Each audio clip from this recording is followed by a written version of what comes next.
إن الحمد لله نحمده ونستعينه ونستغفره ونعوذ بالله من شرور أنفسنا وسيئات أعمالنا من يهده الله فلا مضل له ومن يضلل فلا هادي له أشهد أن لا إله إلا الله وحده لا شريك له أشهد أن محمدا عبده ورسوله. Donc ceci est un cours qui se nomme Introduction à la science politique islamique. Je me suis basé sur le livre de Ibn Taymiyyah qui a été commenté par le cheikh Al-Uthaymin. Ibn Taymiyyah est un livre qui parle des règles que doit observer le gouverneur d'un État islamique et les règles et les principes que doit aussi observer le gouverné. Donc c'est important d'étudier cette science, surtout nous vivons dans ces pays qui ne sont pas des pays musulmans et qu'on appelle tous à l'État islamique. Mais c'est important de savoir comment fonctionne cet État islamique. Donc c'est même primordial, parce qu'on appelle à une chose et on ne sait pas comment il fonctionne. Parfois ça peut nous rendre pas assez crédibles. Donc je vais tout d'abord commencer par une définition, une explication du terme politique. En arabe on dit as-siyasa. En arabe on dit as-siyasa. As-siyasa. Donc la politique. Qu'est-ce que ça veut dire le terme as-siyasa? Ça signifie diriger, conduire, diriger. Et ça signifie aussi ri'aya, qui signifie garder, attentionner. C'est pour cela le berger, on appelle ra'i, parce qu'il garde son troupeau. Il fait attention à son troupeau, il surveille son troupeau et il conduit son troupeau. Donc le politicien, c'est quelqu'un qui dirige une population, qui dirige une communauté, qui dirige des citoyens.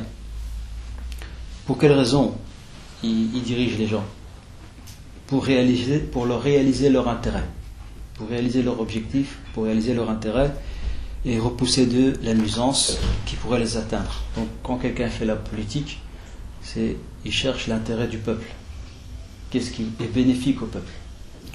Et il cherche aussi à repousser les nuisances du peuple.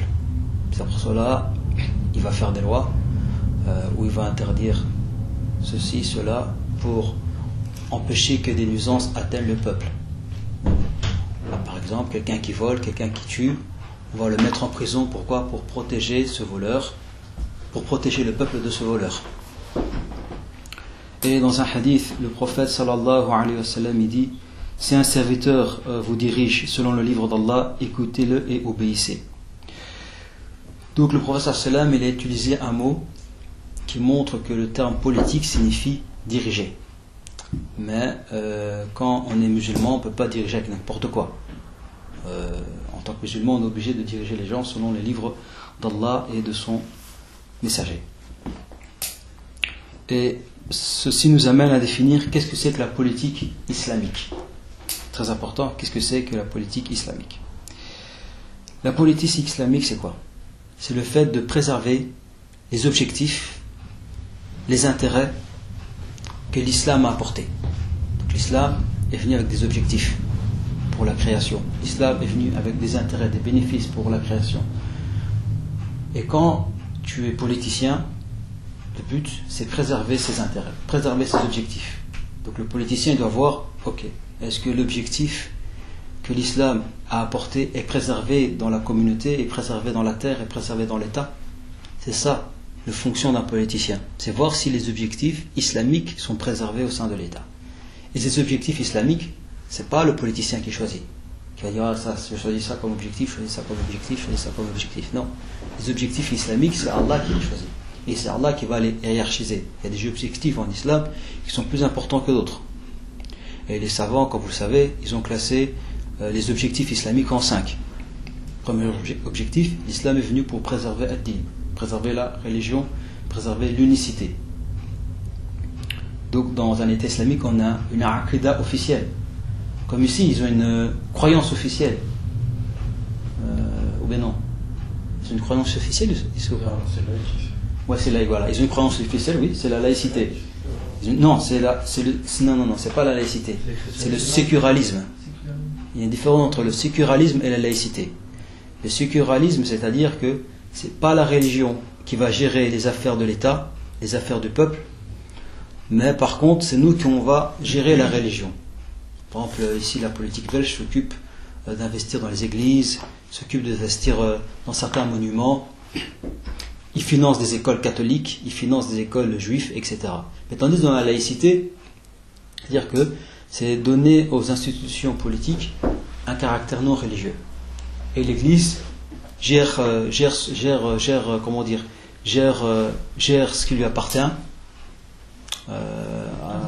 indépendamment de l'État, selon sa propre volonté. Et que j'allais lire encore plus. Ok. C'est quoi les 5 objectifs? Ouais, les 5 objectifs de l'islam, c'est préserver la religion, préserver le tawhid. Donc la qidah officielle dans un état islamique, c'est la ilaha illallah Muhammadun Rasulullah. Je passe. Allô? C'est là. C'est quoi ce CSA? Politique. C'est quoi? Politique. Ouais, je vois. Et les j'ai gardé, attention. C'est quoi le titre déjà? Introduction à la science politique islamique. Science politique islamique. Merci. La prévôté.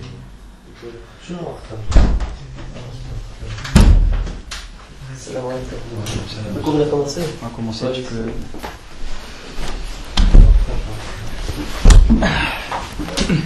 Donc le but d'un politicien islamique, c'est préserver les objectifs, les intérêts que l'islam a apportés. Et j'ai dit que les objectifs que l'islam a apportés, les a apportés de manière hiérarchique.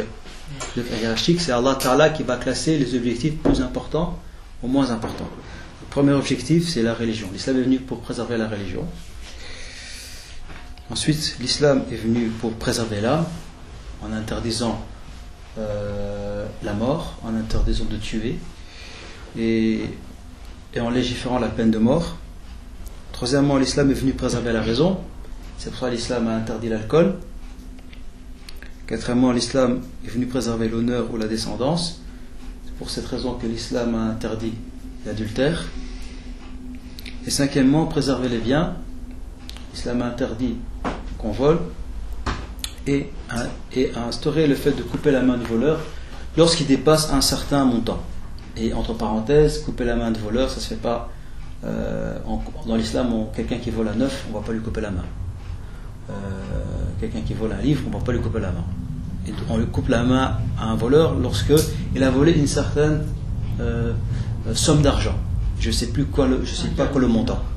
Un quart de dinar. Donc un quart de dinar, on coupe la main. Et secondement aussi, c'est qu'il faut qu'il va dans une situation, comme on dit, on ne l'a pas tenté. Exemple, si par exemple moi je dépose ici 1000 euros sur la table, je dépose 1000 euros sur la table, ou bien je dépose 1000 euros sur le trottoir en exprès, ou bien j'ai ma voiture, je dépose 1000 euros dans ma voiture et puis j'ouvre la fenêtre, je ne ferme pas les boutons des portes, et que quelqu'un vient voler, est-ce qu'on lui coupe la main? Pourquoi on lui coupe la main? Voilà, parce qu'on l'a tenté. Comme on l'a tenté, on ne lui coupe pas la main. Ça, c'est les juristes musulmans, c'est ce qu'ils nous ont enseigné, c'est qu'on ne coupe pas la main à quelqu'un qui a été tenté. Donc couper la main du voleur, ça ne se fait pas n'importe comment, il y a des règles. Donc le politicien islamique, c'est ça son rôle en fait. C'est, gérer la population, gouverner la population selon les objectifs islamiques, selon les objectifs que Allah a classés et hiérarchisés dans le Coran et la Sunna. Donc c'est quand même très grave quand on a des gens par exemple qui rentrent dans le Parlement, même si on n'est pas d'accord sur le fait de rentrer dans le Parlement, et ils disent que la Sharia, ça ne sera pas notre source de législation. Ok, ben si la Sharia n'est pas ta source de législation, ok, donc c'est-à-dire que tu vas gouverner les gens selon les objectifs humains, selon les objectifs qu'Allah Ta'ala n'a pas fixés. D'où on voit que c'est un faux argument de dire qu'on va rentrer dans le Parlement pour mettre la Sharia. Parce que quand tu rentres dans le Parlement, c'est pour gouverner ou bien gérer la population selon les objectifs que le peuple a choisis. Et pas selon les objectifs que Allah il a choisis. C'est pour ça que les savants ils appellent la politique islamique, c'est la politique divine. C'est la politique divine que Allah Ta'ala a révélée à ses prophètes, que Allah Ta'ala a délégué à ses prophètes. Ça c'était une petite introduction. Donc le premier point dont on va traiter ici, après l'introduction, c'est de savoir que celui qui aura la gestion des affaires générales des musulmans, il devra s'acquitter de son dépôt. Car avoir la gestion des affaires des musulmans, c'est un dépôt, c'est une amana, c'est une responsabilité que tu dois t'en acquitter. Car le peuple te fait confiance, le peuple te lègue une chose très importante, c'est que tu gères leur vie. Et le prophète sallallahu alayhi wa sallam nous a exhorté à s'acquitter de son dépôt comme il se doit. Et on a le verset du Coran où Allah Ta'ala dit Inna Allah ya'murukum an tu'addu al-amanati ila ahliha wa idha ahkamtu bayna an-nasi an tahkumu bil-'adl. Donc Allah dit certes Allah vous a ordonné de vous acquitter de vos amana, donc de vos dépôts, ou bien de remettre leurs dépôts, de remettre les dépôts à ceux qui le possèdent. Et lorsque vous gouvernez entre les gens, gouvernez avec la justice. Donc les savants ils disent parmi les formes de dépôt, qu'il y a, c'est le fait de gouverner. Le fait de gouverner, c'est un défaut, parce que le gouverneur, on lui confie notre vie dans un État islamique. On lui confie notre vie économique, notre vie politique, notre vie religieuse, notre vie sociale. Donc, on lui confie les composantes de la vie, donc il doit s'en acquitter de la meilleure des manières. Et la meilleure des manières par laquelle il va s'acquitter de ce qu'on lui a confié, c'est en gouvernant les musulmans par la justice. C'est pour ça Allah il a bien précisé ici, bil-'adl, par la justice. Donc, ce gouverneur musulman, la première chose qu'il devra faire lorsqu'il sera gouverneur et qu'il va choisir ses ministres, qu'il va choisir ses délégués, les gens qui vont l'aider dans sa gouvernance, c'est qu'il devra choisir des gens très compétents. Pas parce que c'est fait partie de sa famille, ou bien que c'est sa femme, ou bien parce que c'est son oncle, comme dans certains pays arabes, comme au Maroc, Mohamed VI, tous ces gouverneurs, la plupart, ce sont des gens qui étaient avec lui à l'école. Ça dans l'islam ça n'existe pas. La preuve c'est dans le hadith, le prophète sallallahu alayhi wa sallam il dit celui qui détient le commandement des musulmans et qui délègue les affaires des musulmans à une personne alors qu'il a trouvé plus compétent que cette personne dont il a délégué, il aura trahi Allah et son messager. Donc il aura trahi Allah et son messager. Donc ici le fait que le prophète sallallahu alayhi wa sallam dit qu'il aura trahi Allah et son messager, ça montre que c'est une obligation. Lorsque tu gères les affaires des musulmans et que tu veux choisir des gens qui vont s'occuper des affaires des musulmans, dont tu vas déléguer à l'occupation des affaires des musulmans, c'est obligé que tu choisisses la personne la plus compétente. C'est-à-dire que tu ne dois pas choisir quelqu'un parce que c'est ton ami, ou bien parce qu'il est le plus riche, ou bien parce qu'il est noble. Non, tu dois choisir le plus compétent. La preuve, c'est qu'Omar ibn al-Khattab, quand il était calife, il voulait confier une tâche à quelqu'un. Il voulait le confier à son fils, Abdullah ibn Omar. Mais il a vu que quelqu'un était plus compétent que son fils. Alors qu'est-ce qu'il a fait? Il a confié à cette personne qui était plus compétent que son fils. Donc il aurait pu très bien confier à son fils, car c'est son enfant, car c'est la personne dont il est éduqué. Mais il a appliqué le hadith où le professeur Saïm il a dit on doit confier les affaires des musulmans aux gens qui sont compétents. Pas parce que ça fait partie de sa famille, ou comme je l'ai dit tout à l'heure. Et même Omar ibn Khattab, avant de mourir, il devait choisir qui allait gouverner, qui allait s'occuper de la gestion des affaires de l'État islamique. Il y en a qui lui ont proposé son fils. Et il a dit, Omar ibn Khattab, il a dit, il n'y aura pas de Khattab au pouvoir. Et puis il a dit, si Abu Abid était vivant, j'aurais fait de mon successeur. Donc je l'aurais nommé Khalif. Pourquoi? Parce que le prophète sallallahu alayhi wa sallam, il a dit que Abu Abid est un homme de confiance de cette communauté. Donc voilà, c'est comme ça que les compagnons géraient la politique islamique. Dire qu'ils choisissaient toujours la personne qui était plus compétente, et non parce que c'était son fils, bien son enfant, bien qui était le plus riche. Comme dans ces pays où ils choisissent, comment dire, dans certains partis politiques, encore remarque dans certains partis politiques, PS ou autres, le chef de parti, en général, c'est toujours le petit-fils ou bien le fils de quelqu'un qui était aussi chef de parti politique il y a quelques années. Et dans l'islam, c'est pas comme ça que ça fonctionne. Même s'il n'y a pas de parti politique, c'est pas comme ça que ça fonctionne. Donc on choisit la personne qui est la plus compétente dans l'islam. Et les gens de science ils disent que ce hadith que j'ai dit précédemment, il doit aussi s'appliquer dans tous les aspects de la vie. Par exemple, quelqu'un qui est directeur d'école, par exemple, il est directeur d'une école, il doit choisir un professeur ou bien des professeurs, il doit choisir le plus compétent. Il doit chercher la personne la plus compétente. Il ne doit pas prendre un tel parce que c'est son copain. On appelle ça le pistonnage. Le pistonnage en islam, ça n'existe pas. Tu vois. Il ne faut pas venir chez le directeur et dire voilà, on est copains, tout ça, vas-y, pistonne-moi, donne-moi une place dans ton école. S'il le fait, le directeur, s'il le fait, il sera tombé dans le haram. Parce que le professeur sallam nous a montré dans le hadith comme quoi il faut choisir la personne la plus compétente. Même chose pour le père de famille.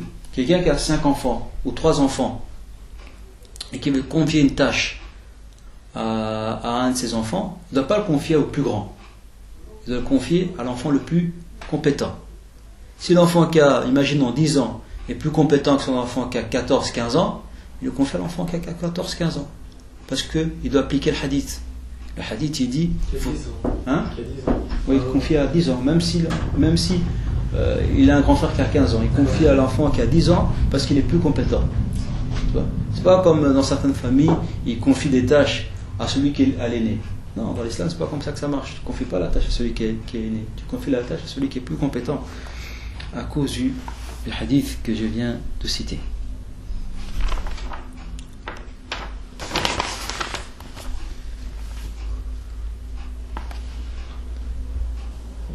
Et le gouverneur, s'il voit que la personne n'est pas compétente, il est obligé de le renvoyer, il est obligé de le virer. Donc il a nommé un ministre, il voit que ce ministre n'est pas compétent, il vire. Il ne le laisse pas il le laisse pas occuper ce poste. Et on va terminer par le hadith. Et avant de terminer dans le hadith, seconde règle que le gouverneur doit respecter, c'est que le gouverneur il ne doit pas donner un poste à celui qu'il demande. C'est quelque chose qui est très très connu dans la communauté musulmane. La preuve c'est le hadith où le prophète sallallahu alayhi wa sallam, des gens sont rentrés, ils lui ont demandé un poste de gérer les affaires des musulmans. Le prophète sallallahu alayhi wa sallam il a refusé, il a dit je ne délègue pas nos affaires à celui qui le demande. Et ceci rappelle l'histoire d'un compagnon, une délégation par exemple qui s'était converti à l'islam. Ils sont partis voir le prophète sallallahu alayhi wa sallam et un d'eux ils ont commencé à demander plusieurs choses au prophète sallallahu alayhi wa sallam. Il y en avait un qui a dit demande à Allah qu'il me donne la science. Et le prophète sallallahu alayhi wa sallam il a dit voilà, dis à ton peuple, ça sera toi leur gouverneur. Pourquoi? Parce que tu as demandé la science. Et quelqu'un qui demande la science, c'est une très grande qualité dans l'islam, demander la science. Et le prophète sallam a nommé cette personne gouverneur parce qu'il demandait quelque chose de noble, quelque chose d'important dans l'islam. Voilà, donc ceci c'est le rappel d'aujourd'hui. Alhamdulillah wa salatu wa salam ala rasulillah. Est-ce qu'il y a des questions